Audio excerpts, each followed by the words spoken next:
Hello, everyone, and welcome to The Wrap, brought to you by Michigan Medicine Headlines. I'm Dan Ellman with the Department of Communication. And I'm Deanna Norris, happy to be back again as Dan's co-host.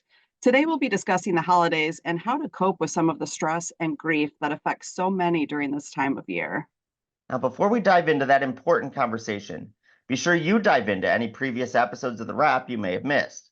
You can find the shows on iTunes, Stitcher, Google Play, or any other podcast hosting platform. New episodes can also be found on the Michigan Medicine YouTube channel and as part of the Headlines Week in Review. With that, let's bring in Jillian Dronfield and Lizbeth Harcourt. Welcome. Can the two of you go ahead and introduce yourselves and explain your role within the organization? Sure. Hi, everyone. My name is Jillian Dronfield. I am a faculty and staff counselor in our Office of Counseling and Workplace Resilience, and I am also a co-chair for our Honoring Life and Loss Grief Awareness for Faculty and Staff initiative. Hi, everybody. My name is Lizbeth, and I am a program manager in the Department of Social Work. I am in the Office of Decedent Affairs, which is a centralized hub for all things related to end of life and after death care for our patients and families. I cover all of our adult services. And I have a colleague that covers all of MOT and women's. So we're a two-person program focused on supporting patients, families, and staff and faculty during the end of life after death process. Grief Awareness, the initiative, has been around for quite a while. Some colleagues of mine in the transplant department started this project back in 2007. We really recognized that the work that we were doing in transplant was difficult partly because we established these relationships over years and years and years of caring for patients. And then we walked with them through the end of their lives. And that it really felt like we were losing special people too. And so a group of us social workers got together and talked about that. And we talked about it in the context of like a cumulative grief response. So all of these grief reactions or experiences kind of compounded each other and made the work challenging at times. And so we started some programming around building community and providing space to talk about grief and loss, and brought in speakers and education as well. Fast forward to 2012, I was still in the transplant center and began having conversations with the program manager and Office of Decedent Affairs at that time to expand this initiative throughout the health system. And so since 2012, we've been offering programming to the entire health system and have gotten a really good response and have built a program that people are expecting and looking forward to each year. Yeah, it's such an important program, and I know we'll get into this later, but grief is such a big part of the work that everyone here does, right? They create such special relationships with patients, family members, and they have grief in their own personal lives that sometimes they need to set aside when they come to work, and that's not easy either. So it's such important work that you're doing. Now, Jillian, I'd like to direct this to you. Grief and loss are very prevalent feelings this time of year during the holiday season. Why is that the case? Why do those feelings become even more pronounced and prevalent? Yeah, so grief can feel big really at any time of the year, but for a lot of folks, the holidays can bring up just much more intense feelings of loss. Our traditions and experiences can feel empty without our loved ones present. The sense of joy and merriment that we see in others can feel really elusive. And when we experience a loss, we are trying to adapt to a new set of life experiences when really all we want to do is like fall back into our regular familiar, beloved routines and rituals during the holiday season. And once there's been a loss, that just isn't always an option, which can feel really, really tough for people. So, what would be your biggest piece of advice for those who are feeling grief or loss at this time of year? So John O'Donohue, who is the late poet from Ireland, in his words, he says, be excessively gentle with yourself. So nothing has to happen in any particular way this season. You can, ask for what you need if you're able to, or even letting folks know what you don't need or you don't want can be helpful. And you may have to test the waters a little bit about whether or not you want to continue past traditions, since they might feel a little too painful, and you may need to experiment to see if you need to try something completely new this year, or you may want to, choose pieces of, different traditions that might feel better to continue. Well, and I think changing traditions creates new traditions, right? And new memories and new feelings that in the future then may become happy. Is that correct? Yes, absolutely. Elizabeth, When do you have something to add to that? Yeah, go ahead. Yeah, absolutely. I think one of the things that I think is really important is to find ways to stay connected to the person that's died. One of the very pronounced grief theorists, William Wharton, he talks about tasks that are associated with grief. And I think the tasks that encourage those who are grieving to maintain an emotional connection with the person who's died, at the same time, allowing us to move on with life and experience those joys, especially around the holidays. In other words, maintaining that enduring connection with the loved one who has died, we can allow for space for thoughts and memories of the deceased.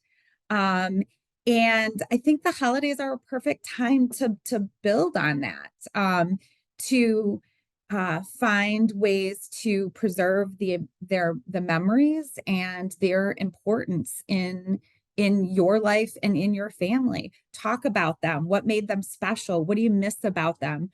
Are there any traditions that were important to them that you can then incorporate into your traditions? I think about my grandparents, who were such an important part of my life growing up, who passed away before my kids were born, and we talk about them.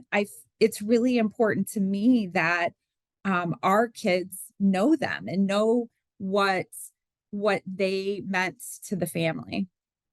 Yeah, I think that segues perfectly into this next question, and you sort of have touched on it a little bit, but I'd like to expand. A lot of people, when they go through a loss or they're dealing with grief, try to bury it a little bit, right? And push it aside.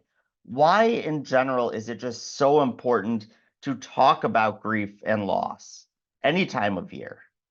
Yeah, I think you're absolutely right. Throughout our lives, we experience loss. Some are big, some are small, and we learn how to cope with grief through our culture, religion, family norms.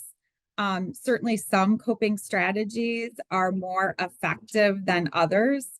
And because we don't openly talk about death, grief, and loss, we have little experience as a culture about how we can best support ourselves and others. And when you consider working in a high mortality environment where the exposure to pain, suffering, death, and acute grief is common, and this grief is not typically acknowledged, it makes it even more important that we develop spaces that we can only openly talk about our feelings.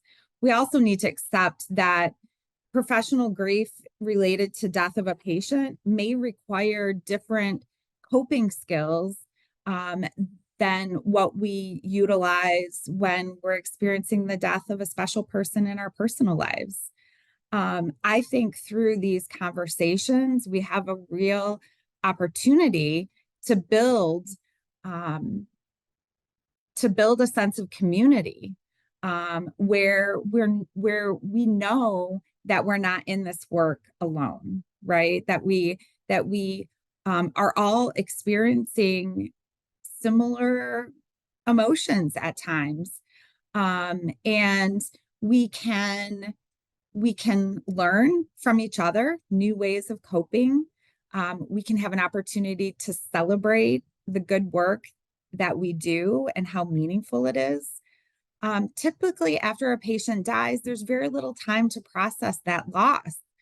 But if we don't find ways to honor the experience of caring for someone through the end of their lives and talk about it, the losses can build up, and they can really contribute to things like compassion fatigue, which make it really difficult to be fully present to the next patient that we're assigned.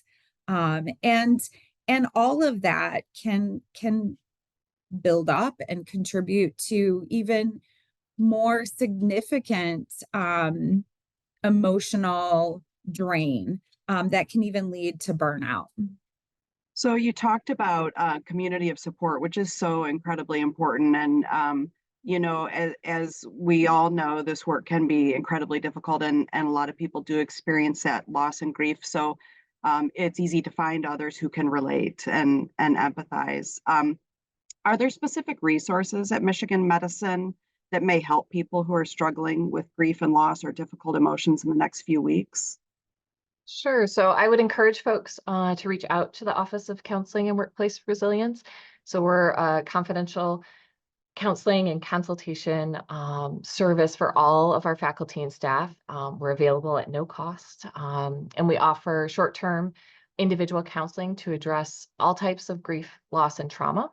Additionally, we offer emotional support debriefs to support our teams if there's been an employee loss or a patient loss on your unit or in your department.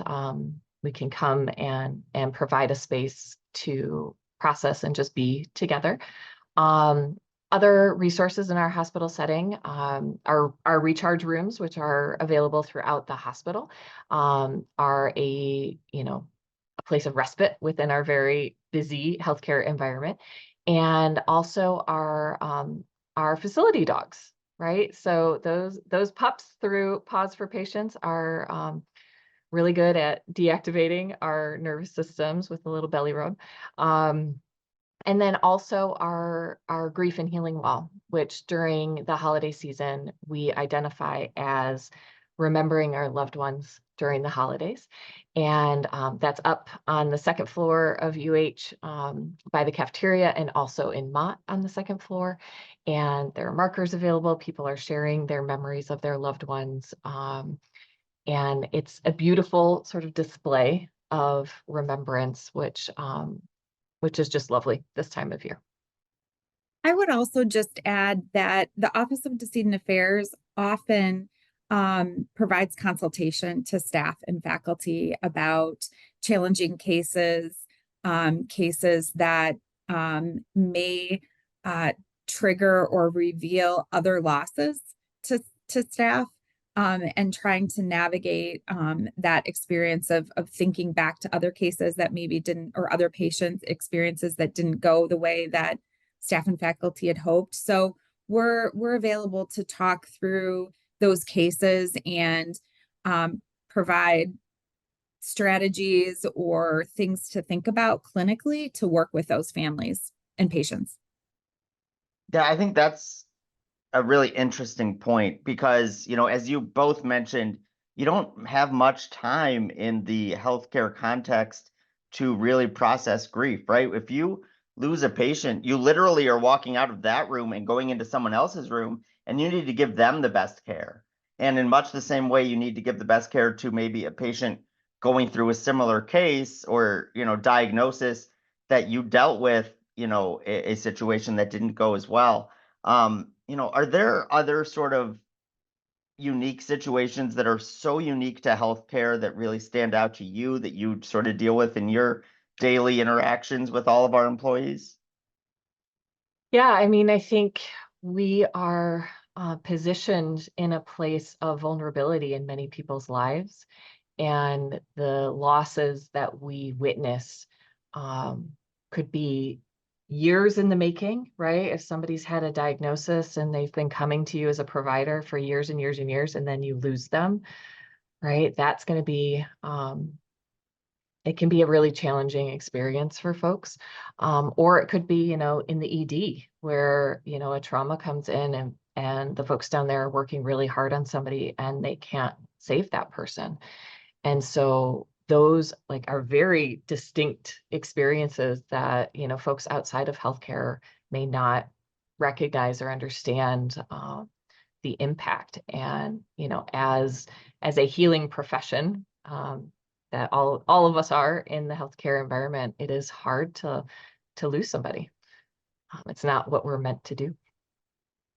I think also we carry around a worldview of values about what it means to live a long life, or when people should die, you know, after a life well lived, for example, in an elderly age. And we see at Michigan Medicine things that constantly contradict that worldview. We see patients who are young adults with young families. On our adult side, we take care of patients that are the sickest, because folks come to Michigan Medicine from all over the state for those heroic measures that we're able to provide. And sometimes it's just not enough for a curative, a way to cure or to fix the injuries that have happened. And so I think there's just that exposure to things that just don't fit in our brains. It's not supposed to be this way. And that can be really challenging. Yeah, I remember talking with a nurse who worked on the pediatric oncology unit for 30 plus years. And I asked her how she was able to do it and to stay so focused on her patients. And, you know, especially when she was losing patients, right? And that goes against the way the world is supposed to work, right? You're not supposed to lose kids. You're not supposed to see parents lose their kids. And she said, you know, it's extremely hard. You have to cope after every loss, but you also have to realize that no matter what, you made their final X number of months or weeks or years better for them. And that's, you know, what their job was. Even if they couldn't save them, even if they couldn't quote unquote cure them, you made their lives better. And I thought that was a really tremendous way of looking at it. And it sort of shows you the community, right? If she can pass that along to her colleagues, it's everyone going through it and working together. Now, I know that honoring life and loss, grief awareness for faculty and staff isn't, you know, just around the holidays. I know that it comes annually later in the year as well, and will be coming, I believe, in May 2024 is the next iteration. Can the two of you talk a little bit about that and other resources that are out there for our employees? So the month of May is our designated month for honoring life and loss, grief awareness for faculty and staff. We offer a full day conference, which is going to be held on May 15th at Weber's. We offer continuing education credits for social work and nursing for that. And we really try to keep the cost of that conference very low, so that we can get as much participation. We would hate for the cost of the conference to be a barrier for anyone to attend. We also offer standalone events through the month of May. And most of those are virtual so that we can get this message out to as many people as we can. We try to find ways to celebrate the work that is done throughout the year. So really encouraging people to acknowledge that we do really great work here at Michigan Medicine around end of life care. And we also will have the grief wall available in the month of May. Jillian, is there anything else that you'd like to add to that? Yeah, so you know, both Elizabeth and I mentioned the services from our respective offices. So, we can offer workshops on grief, end of life, all of these topics that might be hard for teens to speak about. So, we are happy to come in and talk with teams.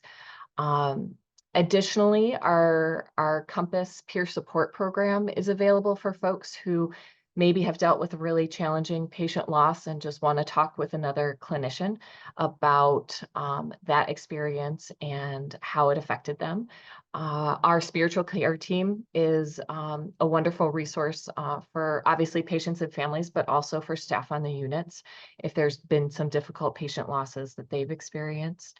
And additionally, we have a new program out of our initiative called the Giving Library, where we've been able to secure 4 different titles about grief and loss and secondary trauma working in healthcare that folks are able to reach out to the Office of Decedent Affairs. You can either come pick it up or we can send it to you via inter-office mail, but that is another option for folks to just be able to learn more about working with professional loss, personal loss, to be able to get through those challenging times.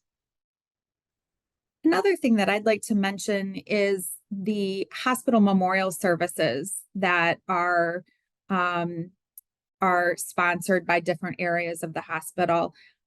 These are events that invite families to come back to Michigan Medicine so that we can honor their family member that has passed away over the previous year. So Mott, adult hospitals, the Von Voigtlander Hospital and the Cancer Center all offer these memorial services throughout the year. I participate with the adult memorial service, which was held back in October. It is an amazing event. We had over 400 family members come back to share the space with us. And they submit photographs of their person. And as a staff person, I find those events to be really refueling. To see family members and to talk with them and engage with them and hear about what Michigan Medicine meant to them, even though the outcome wasn't what they hoped for, they still hold the staff so closely to them. And so being able to come back and say thank you is really meaningful to them. And I hope that more staff will consider participating because it feels really good. It feels really good. It's kind of contraindicated to think you're going to a memorial service and you're going to feel good about it, but it does refuel to be able to engage with those families and hear what we meant to them. That's wonderful to hear, about such a meaningful event. And I have heard faculty and staff talk about those events and how much they appreciate those, and the family members do as well. So thank you, Jillian and Lisbeth, both so much for sharing this important information. If you want to learn more about grief at the holidays and available resources, go to mmheadlines.org. That's mmheadlines.org. All right, it's time for the lightning round when we ask one of our guests 4 quick fire questions that they haven't seen before. Lisbeth, you won the coin toss backstage, so you're going to be in the hot seat. Are you ready to go? Sure. Okay, so we've talked about the holidays so far in terms of stress and grief, but let's turn that around a little bit. What's a favorite holiday memory or tradition that you have? Oh, well, we have a few. We love watching the movie Elf, which we've already watched one time this season, and I'm sure we'll watch it a few more times. And we're at the point where we know what's coming next, of course. So we're already laughing and we're, doing the voiceover with the characters in the movie. So Elf is a big family tradition. Well, excellent. I think you saw the questions beforehand because the next question was, do you have any favorite holiday movies? So outside of Elf, do you have any Oh, other favorite okay. holiday movies? Well, all of the different iterations of the Grinch. So the live versions, the cartoons, the original, we try to watch them all. Okay, this next question is extremely important, and this came from Dan. So I find the national, important things to talk about. Yes. that's right, that's Yeah. right. So brace yourselves. National Cupcake Day takes place this week. What kind of cupcake would you eat in celebration of this important day? What kind of cupcake would I eat? Oh, that's a good question. See, Um, this is hard hitting stuff. this is probably a chocolate cupcake, maybe with like a cream cheese frosting that's not real sweet. Interesting choice. I would go red velvet, but I will allow you to have that answer that you had. All right, finally, who would you say has been the biggest mentor in your career? I would say Sue Stefanski. Sue was the former program manager in the Office of Decedent Affairs. She was my partner when we first transitioned Grief Awareness Initiative from a small little program in the transplant center. She was in the Office of Decedent Affairs at that time, and we partnered to try to roll this out to the health system. She is retired now, and she really was that person that I felt like I could talk through what I was experiencing in transplant about this these losses were meaningful to me, and I had to figure out a way to um bear witness and be fully present to the patient and family while also protecting myself from the cumulative effects of all of these losses, and she really helped me through that to try to navigate those experiences and help find strategies that worked for me, because it's not, I mean, what's interesting is this work, we can't just write a prescription to staff to say, okay, if you do this, then you're going to be okay. It's very individualized. So having that special person or that mentor, that you can develop your own personal strategies, I think is really important for sustainability as healthcare workers. Lisbeth, thank you so much for sharing your thoughts and insights. Again, if you want to learn about the resources available to help cope with grief and loss during the holiday season, go to mmheadlines.org. That's mmheadlines.org. While you're there, you can see other featured stories from this week, including a look back at the 2023 Faculty and Staff Awards and tips on staying as safe as possible while online. Find all that and more at mmheadlines.org. Okay, Dan, we asked Lisbeth what her favorite holiday movie is. Are there any that stand out as your favorites? Yeah, so Lisbeth made the right choice when she said Elf. That's definitely at the top of my list. And I would say it's not even just like one of my favorite holiday movies. Like it's just one of my favorite movies. And I find myself quoting it year round.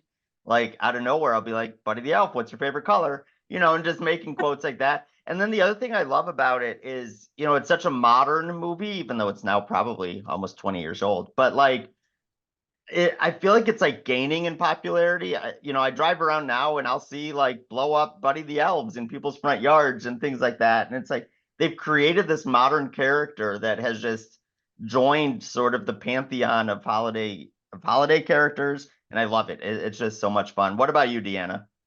Yeah, so I agree. It is really hard to beat Elf, and it's definitely a family favorite for us. I think my own personal favorite would have to be It's a Wonderful Life. It's just such a classic, and I love Jimmy Stewart and Donna Reed. So that would have to be my top pick, I think. I think that's fair. All right, it's time for the weekly trivia contest. This week's question is, how many of your colleagues won faculty and staff awards at this year's ceremony? Once again, how many of your colleagues won faculty and staff awards at this year's ceremony? You can find the answer in this week's headline story. Once you know it, send it to headlines@med.umich.edu for the chance to win a prize. That's all the time we have for this week. Thank you again to Jillian and Lisbeth for joining us. And thanks as always to all of our listeners and viewers for everything that you do for patients, for families, and for each other. And stay tuned next week when we have a special year in review episode of The Wrap. We'll see you then.